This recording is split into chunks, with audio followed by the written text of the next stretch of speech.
Жылыойлықтар биыл 5-ші жыл өз елді мекендерін көркейтуде. Балаларға арналған ойын және спорт алаңдарынан бөлек қала саябақтарын гүлдендіру жұмыстары жасалуда.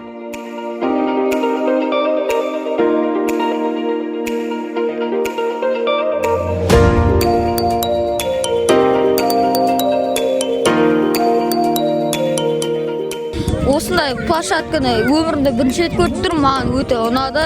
Мен осы площадкаға өзімнің достарыммен келемін. Бұрынғыда сол асфальтта, стадионда ойнайтын едім. Мен дейін вообще уже осыдан кейін мен YouTube, телефон қарамайтын шығармын мен. Тек далада жүретін шығармын осыдан кейін.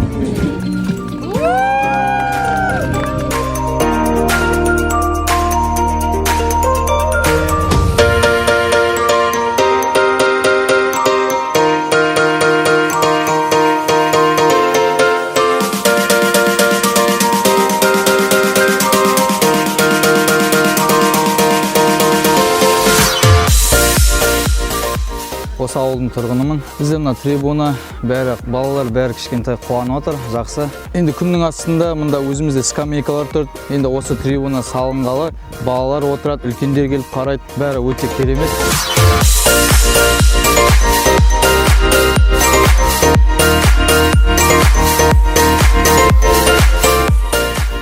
3 жасар сіңілімді алып келдім. Бұрын бұл жерде болғанда бұл жер тар болатын және де сынық болатын.